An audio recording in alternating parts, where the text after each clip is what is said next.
I have to say, with the fact that New Jersey is often the butt of the joke, it's so easy to overlook this area with the amount of things that people say about it, with the amount of negative media around it. But honestly, sometimes it's the hidden gems that bring you the most beauty and the most fun, honestly. And in New Jersey, we know how to have a good time. If that could be the moral of the story, that's that. But at the same time, there are places to find peace. There are places to enjoy nature. There are places to Instagram.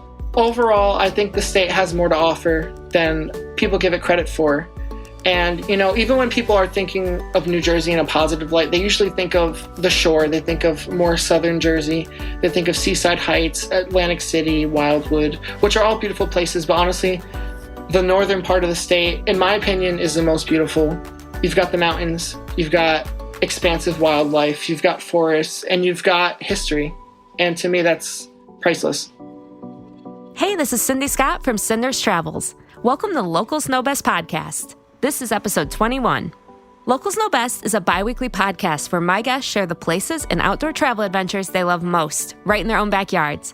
Topics range from unique lodging options, treasured outdoor activities, favorite dining spots, and a breakdown of whether the insta-famous and possibly overrated spots in town are even worth checking out. Today, I'll be speaking with Mike Nicosia from Northeastern New Jersey. Mike is the founder of ConquerWild.com, a site that focuses on product reviews, how-to guides, and informational content for campers and hikers. He's also a screenwriter, animal lover, and advocate for eco-friendliness. In this episode, we'll discuss why the northern part of New Jersey should not be overlooked when thinking about hitting the trails in New England. If you want to follow along with links to all the places we're talking about and a map of the area, this episode's show notes can be found at localsknowbestpodcast.com/21. As always, thanks so much for listening. Let's get into the episode. Hey, Mike, thanks so much for joining me today. I'm excited to have you on the show. Of course, I'm excited to be here. We actually have a lot in common. We both blog. We both have a media production background. We both love hiking and nature. So I feel like we're going to have a lot to talk about today.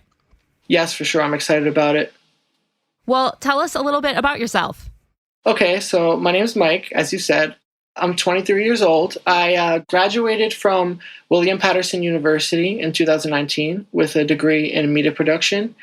And, my heart for a while I was in school was in TV production, and it kind of moved over into the screenwriting area. I became really passionate about writing for film, and I actually created a bit of a portfolio for myself. I have a couple dozen creations under my belt.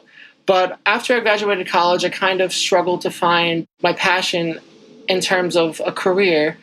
And I worked a part-time job at a pizzeria for a while. I fell into a mode where I was kind of overly comfortable with my part-time job. It took, honestly, the pandemic for the whole world to shut down for me to be like, okay, what is it that I really want to do? What am I doing here? I started searching for ways to kind of find a passion online, and I discovered the art of blogging, and I went into nature blogging, and that's where I developed and founded my site, ConquerWild.com, where I do blogs about all things camping, hiking, nature. I kind of re-geared and found a greater purpose for myself, and I found something that really accentuated what are, in my opinion, my greatest strengths, which is writing and research, and also hiking, if you could call that a strength. Yeah, that's a passion of mine. So that's where I am now. And, I'm hiking on basically a weekly basis, and I get to call it work. Nice. Yeah, and that's a great thing for me. So I'm really happy to be where I am in life. And I hate to say that the pandemic was a positive thing for me, because I know it's such a brutal, tragic thing for everybody around the world. But I was able to take a positive out of it, and I'm glad for that. Yeah, you were able to find a silver lining in the situation. We also spent a tremendous amount of time in the outdoors just because it felt somewhat safe in a world that felt very non-safe, I think. So I can completely understand and relate. We are going to be running through a perfect day in the northern New Jersey area, which I believe you've lived in your entire life, right? Yes, all 24 years, almost 24. All right. And a lot of your outdoors time, do you spend it in your neck of the woods? Do you go out further? If you consider my neck of the woods to be, I'd say a 30-mile radius, then yes, for sure. I try to go a little bit further when I can, if I have the opportunity to do so, but there's not always enough time in the day or in the week. So I do my best to find the hidden gems that are close to me. Okay. Well, then tell us a little bit about what makes Northern New Jersey worth a trip. Well, there's the whole kind of stigma around New Jersey. Everybody knows it's kind of been the butt of a joke to an extent. People hear Jersey. There's the joke about it being quote unquote dirty Jersey. People call it the armpit of the United States. It's terrible. People associate it with the show, The Jersey Shore, which while that show is extremely entertaining at times, it doesn't really reflect the true culture and beauty of the state. So Northern New Jersey is a whole other aspect of the state that people don't really get to see in media and everything. And we actually have a bit of the Appalachian Trail that runs through it. So there's some really beautiful natural locations, some great hiking spots, and some great history as well that makes this part of the state unique. I actually didn't know part of the AT went through New Jersey. Yes, the very northwestern tip of New Jersey has a bit of the trail going through it. Oh, that's awesome. My husband and I are thinking about doing that next year or the year after. So we'll come through your neck of the woods maybe then. Nice. I hope you can appreciate some of the places I'll be talking about today. Maybe you can give them a visit. Yeah, I'm really interested to go into this because I think you're totally right. New Jersey has this bad stigma. So I'm excited to dive into it all. Awesome. Tell us, what is the best time to be visiting this part of the United States? Well, I originally was going to go with the fall season because weather-wise, that's when it's most beautiful and all that. And then I thought about the spring because we have some amazing cherry blossoms and everything. But honestly, I settled on the summer, early summer, around June, because that's when it's just, there are the most opportunities throughout June to do things, outdoor activities. Jersey's definitely not warm all year round. We have all 4 seasons. That's a great thing that I like about living in New Jersey. You get your winters, your springs, fall, and summer. But in summer, you have everything open. There's lots of opportunities to do things with the family. So I'm going with June. So that's when we're going to be taking our trip, our perfect day with you, June. Yes. All right, well, let's start it off. Where are we starting our day? Okay, well, we're going to be staying at the Archer Hotel in Florham Park, New Jersey. It's a beautiful place to stay. I've never personally stayed there, but I have friends who have stayed there. It's really focused on art, and it's kind of detail-oriented in the lobby and in the rooms even. And it's a great place to spend the night for sure. And then for breakfast, you definitely have to hit Top's Diner over in Harrison. It's about a 20-minute drive from the hotel. But this is the cream of the crop when it comes to New Jersey diners. And Jersey is known for their diners. I'm pretty sure that we have more than any other state. Really? And yes, oh my gosh. You go anywhere in New Jersey, there's a diner on every corner. And most of them are definitely worth your time. But Top's Diner has been voted the #1 diner in America by, I believe it was Time Out magazine. And they have some great selections. You got to go get your Mango Madness smoothie. For breakfast, they have tons of different types of French toast.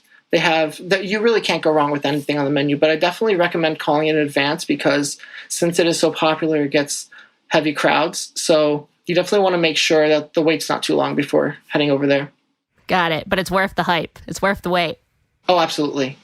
Okay, so we ate at this diner and we are now going to go do our first outdoor activity. What is that going to be? Well, we're going to be heading over to Garrett Mountain Reservation. This is a beautiful 568-acre park in Woodland Park, New Jersey, which is formerly known as West Patterson. It's over 500 feet above sea level, so it really is a mountain. And the beauty of this park is that it's so great for bird watching. There's over 150 species of birds that are known to be there. There's soccer fields, they have basketball courts, tennis courts, lots of hiking trails, definitely some of the more moderate trails, nothing too crazy, but I think that's a great way to start the day off with the light hike. There's an equestrian center. If you're into horseback riding, you can definitely take some lessons there. They have Barber's Pond, which is great for fishing. You do need a permit to fish there, though. But I'd like to focus on Yellow and White Loop Trail. This is a 2.9-mile hike, a little bit of elevation, but it really encompasses the entirety of Garrett Mountain. You get some great views of New York City. I have to warn you, if you're afraid of heights, it might be a little scary because you have some steep cliffs, but as long as you stay a little bit back, you should be fine. And there's also Lambert's Tower along this trail, which is a 70-foot tall tower that was built in 1896. And it's kind of known to be haunted, actually. And I have a bit of a haunting experience there. When I went, I heard... Yes, I do. Yeah, honestly, the one true experience that I have that I can say is a paranormal experience, in my opinion, it was a Tuesday morning. Everything was calm, quiet, and I stepped into the tower with a friend of mine, and we had been under the impression that we were alone, but we heard footsteps above us. So we kind of looked at each other and said, oh, okay, I guess we're not alone here, whatever. So it's a small building. There's only one entrance, one exit. So there's 3 floors. We went up to the 2nd floor, and it was quite dark and kind of cold in there. I remember feeling kind of creepy just standing in there. And I said to my friend, ooh, I feel like this really is haunted, as a joke, kind of. Then we get to the next floor, and there's all these windows that you can look out, see everything. And my friend turns to me, he says, Mike, there's nobody up here. And it took a few seconds for it to really dawn on me. I said, oh my God. We heard somebody. That was a ghost. And I was so excited just because... Oh my gosh. I was chills. Absolutely convinced. Yeah, really. Yeah, this was the coolest thing. And I was like so hyped for the rest of the day because I said, wow, I really do have a genuine ghost experience under my belt now. And I tell anybody who goes to this place that story. And hopefully other people can experience the same thing if you're lucky. If you're afraid of that sort of thing, then I hope you don't. But then don't go in the tower. Yeah, definitely not. Oh, yeah, I got the chills when you talked about that with the footsteps. Oh, I love to hear that. Yeah, it was definitely an experience. I got to say that. And I haven't been there since, so I don't know. Not that I'm like apprehensive about it, but I don't know. I kind of do want to go back. Yeah. I don't know if I would go in. I mean, the thing is, it's usually so crowded, and there's usually a lot of people. And this is the only time I've gone past it where there was not a crowd of people in it. And that's why when I heard the footsteps, it wasn't so unusual at first. I thought, oh, okay, it's just, people. But there was nobody in there. It was the craziest thing. Yeah. Craziest thing. No, it definitely is spooky. Yes. All right. Well, are we doing another activity or are we heading into lunch? I think we should definitely stop for some lunch. Let's head up Route 23 towards a little bit more. We're going to be going more north into the state, and we're going to stop at the Pompton Queen Diner. I love this diner. If you can't get to Tops, then this is a great secondary choice. If you can get to both in the same day, even better. One thing I have to say, I'm a big condiment guy. I love their honey mustard. It's homemade. It's to die for. I also love their turkey burgers. And also, if you're in New Jersey, you absolutely have to get some disco fries. That's really not a thing from what I hear in most other states. No, I don't know what they are. Oh, okay. So you're in for a treat right now. It's French fries with gravy and mozzarella, just smothered all together in one plate. It's delicious. It's delectable. It's kind of like poutine, if you've ever had poutine. I was just going to say that, yeah. Yes. It's New Jersey's take with a little bit of character on it, but it's fantastic nonetheless. I love that there's New Jersey poutine out there. I had no idea. Yes. Yeah. It's great. And I also love that you just called yourself a self-proclaimed condiment guy. That's me. Yes. That's how everybody knows me. I'm the condiment king. So that's what we have to get at this place. The disco fries. Absolutely. The disco fries. Got it. Okay. Then what's next? So next we're going to be heading up to Ringwood State Park. This is a 4,444 acre park. Lots of things to do, but if you want a chill experience, you got to stop at the Skylands Manor and Botanical Gardens. You can take a tour of the manor. I think they have one tour a month. It's always on a Sunday. You have to time that out correctly. It's different every month.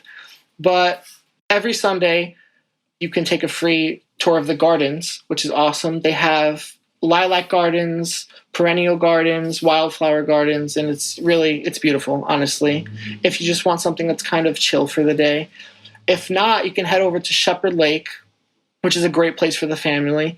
It's a recreational area. They've got swimming, they've got food, ice cream. You can rent boats, you can rent a kayak, paddle boat, anything you want. Actually, the northern part of the lake borders into New York, which is pretty cool. If you want to, hit 2 states in one day, you just paddle your way up there and then call it a day. But it's definitely an awesome place. For me, I'm a hiking guy, so you always have to hit the trails when you're with me.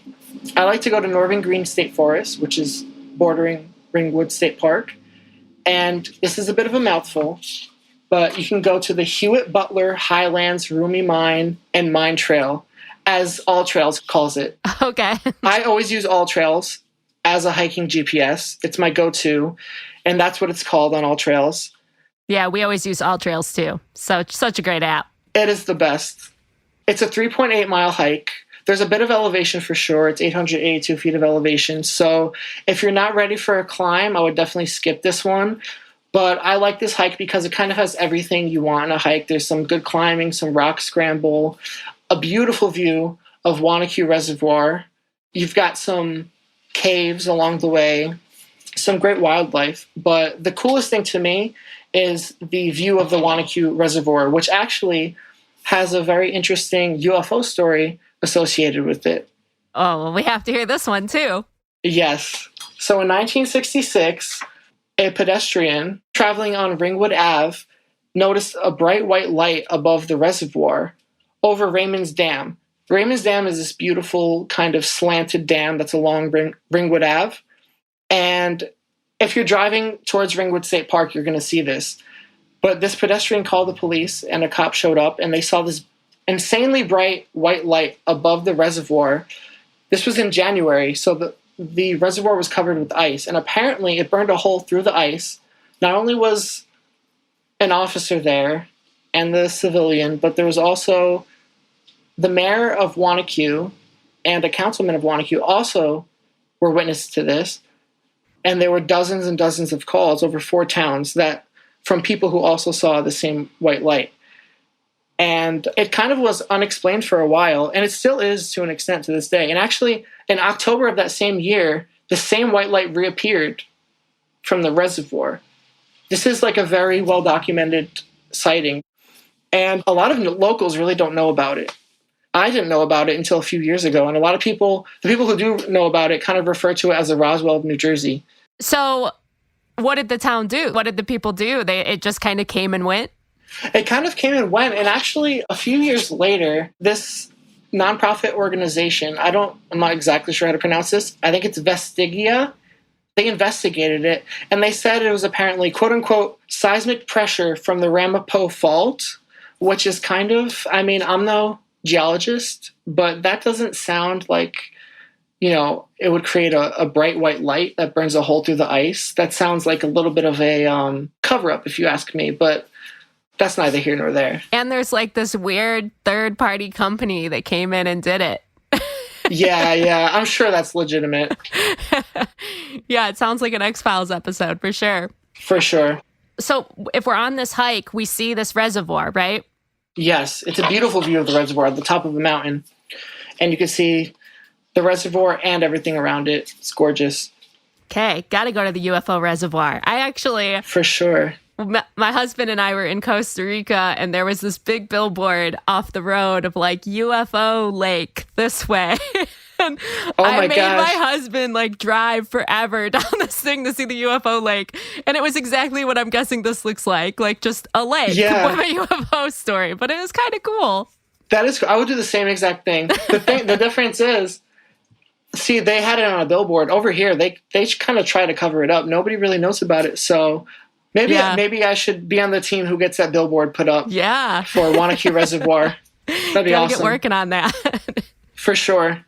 You'll switch New Jersey over to the UFO story instead of the armpit. Exactly. Yes. Perfect. Okay. Well, we've done lots of hiking and we've had lots of options for water activities and other things as well. Are there any more activities you wanted to go into? Well, if you could stand just one more hike, you got to make it over to Alpine, New Jersey for the Long Path and Shore Loop Trail. This trail borders the Hudson River, It actually crosses from New Jersey into New York and then back into New Jersey again. This is another one of my go-to hikes whenever somebody asks me. I love it because, again, it's a diverse trail. You've got rock scramble. You've got views. You've got a beautiful waterfall on this one. It starts off up on the cliff overlooking the Hudson, and it works its way down onto the side of the Hudson where you're kind of jumping over rocks right next to the water, which is awesome. Just be warned that there is a very steep incline at the end to make it back up. And even me as a somewhat experienced hiker, I get very winded at the end of this, but it's still an awesome trail nonetheless. I recommend it always. Great. So we fit 3 hikes in, and now maybe we're going to wind down or have some dinner. Yes. So now we're going to make it back to Montclair, New Jersey, going back south. We've kind of made a triangle over the northern part of the state, but Montclair is a beautiful area. You have Bloomfield Ave, which is kind of a really great city center. It's great to walk around. There's dozens and dozens of restaurants, but for me, I love Raymond's on Church Street. It's got some really great dishes. I really love the honey soy salmon. That's my go-to. But if you're not feeling so fancy, you want to pig out a little bit maybe, you got to go to Cars. Cars is on Valley Road, and this is your hub for fat sandwiches. I'm not sure how popular fat sandwiches are outside of New Jersey or if they're even a thing. But basically, it's kind of all of the most delicious and unhealthy things you can imagine crammed into a sandwich. For example, my go-to is the Fat Mo. It has chicken fingers, mac and cheese bites, onion rings, fries, and sriracha mayo all in one sandwich. It's a little spicy, but if you can handle a little bit of a kick, go for it, yeah. If you're going here, you really have to be hungry. And, you know, it's not for the faint of heart, I will say. But yeah, they have anything you can imagine to put on a sandwich, or anything you can imagine that doesn't belong in a sandwich. They have it on a sandwich, and it's delicious no matter what. And they also have amazing milkshakes. The cookies and cream is my favorite. But yeah, I definitely would recommend going on a little bit of a walk after that. Well, actually, since we've hiked so much today, I think we've earned a fat sandwich or two. Yeah, I do too. And what about after the fat sandwich? Anything else in our day? Well, if you're really craving dessert, on top of the fat sandwich, you can go to Applegate Farms. It's kind of a local landmark. It's a great place to get ice cream. It's kind of got that farm atmosphere in the middle of Montclair. You could totally get that. And then we head over to Eagle Rock Reservation, which is a beautiful place to sit. You can sit in your car or you can get outside. They have a beautiful park there and a 9/11 memorial. Amazing views of New York City. You can see pretty much everything from Montclair to Newark to New York City. And it's a great place to wind down and kind of end your day, if you ask me. Yeah, sounds beautiful. So we've gone through our whole day. That's wrapped up. Was there anything else you wanted to include in it? I mean, it sounds pretty packed to me. Yeah, definitely packed. I would like to say that my hometown of Belleville, while there's not a huge amount of recreation activities, we're really known for our cherry blossoms. If you happen to be in the area in the spring, early April, I'd say Belleville's the self-proclaimed cherry blossom capital of the world. Branch Brook Park goes through Belleville and Newark, and we have this amazing strip of just tree after tree after tree of cherry blossoms, and it's beautiful to just drive through. Very picturesque. Again, be warned, if you go in the heart of April, there's going to be a lot of people there taking pictures, a lot of photographers, but in my opinion, it's worth going to get at least a few pictures. It's beautiful there. Okay. Yeah, that's great. You're really close to the Delaware Water Gap National Recreation Area, too. Is that in this area that we're talking about? Yes, that's a little bit more west, for sure. But yeah, you can also go tubing on the, if you're, that's usually a whole day sort of a thing. But if you want, you can make your way over to the Delaware Water Gap. You can do some tubing. There's also some great trails up there. There's lots of things to do. That borders Pennsylvania. So, you know, if you want to make your way all the way out there, it's definitely a fun thing to do. Yeah, we last year spent a bit of time in the Poconos area. And so we spent some time there. And it's such a different national recreation area. Like, it's kind of a party zone. Oh, for sure. Yeah. Yeah, the Poconos is the party zone of, I mean, people from New Jersey, that's kind of the thing. If you want to have some get some friends together, have a little retreat. The thing is kind of you get a house in the Poconos through Airbnb or whatever, and you just have a weekend of partying. And that's what you do. The Delaware Water Gap for sure too. People are known to just sit on the tubes and just drink what they drink. I would not recommend. I don't think that's legal, but people definitely do it. My husband and I were driving around thinking of seeing some of the waterfalls. And first of all, it's packed. It's really popular over there. Oh, yeah. But we finally made it to one, and there was a legit party happening in the waterfall. Drinks, hookah, everything. Boombox, giant boombox, like huge speaker. I was just like, this does not feel like a national recreation area. This is wild. Oh, yeah. And I bet you a lot of those people are New Jersey natives. I hate to say it, but I mean, I don't hate to say it because, we all like to have that kind of fun. Yeah. As much as I want to distance myself and the New Jersey state from like the show, The Jersey Shore, sometimes you got to have some fun. Sometimes that's what you need to do. Yeah, they looked like they were having a great time. So. Oh, yeah, for sure. Okay, well, now I feel like I can't let this day end without asking you if there's a good party spot in these areas too, or a spot you should go to. I'll put you on the spot a little bit, but yeah, I feel like I should ask you because after the Delaware Water Gap conversation, I feel like you might know some. Oh, yeah. Okay. Well, are you looking for like a bar or? Yeah. Okay. So we had this long day of hiking. Is there a spot we could go if we want to keep going after the ice cream? Let's see. There are definitely a couple places. The Whiskey Priest in my hometown is a great bar. It kind of just opened right before the pandemic, so they didn't really get much time to like really draw huge crowds. But that's definitely a great place to grab a drink. It's in Belleville, New Jersey. If you want a club environment, I mean, I'm not a huge fan, but Barcode is this huge, insane club that everybody goes to, but it gets really packed. But if you really want to go all out and have a good time, I would definitely recommend checking out Hoboken, New Jersey, right across the water from New York City. It's got bar after bar. It's got clubs. There's restaurants, tons of stuff to do. That's definitely where you want to be if you really want to have a good night of partying. Got it. Okay, so best Instagram spots. I think you already told us about probably at least one of them, but where would we go for a really great picture? Again, if you're in Belleville, I got to say, the former Soho Hospital is beautiful. It's this old building that it was actually in the film A Beautiful Mind. Oh. If you've seen that with Russell Crowe, one of my favorite films of all time. They use it and they call it Princeton University. Secret, it's really not Princeton University. It's this beautiful old building with this amazing lawn that you kind of have to go and take pictures of it. If not, then I definitely would say Branchbrook Park, bordering Belleville and Newark. It's beautiful, especially in the spring. And I bet a bunch of those lookout spots too. Great pictures up there. There was one you mentioned had lookout of the city, right? Of New York City? Yes.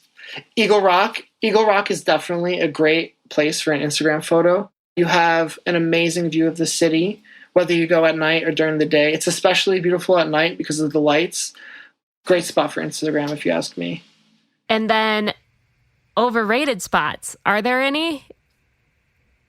Ooh, I do have to say, if you go a little bit further north in the state to the Stairway to Heaven trail, that is the famous trail that everybody in New Jersey likes to photograph. There's this really long kind of boardwalk-looking plank road that goes through this trail that it's kind of, if you look the hashtag up, Stairway to Heaven, there's probably going to be thousands of photos of this. And it's a nice trail. It's great. There's a bit of a climb, but it's definitely not the best that the state has to offer, if you ask me.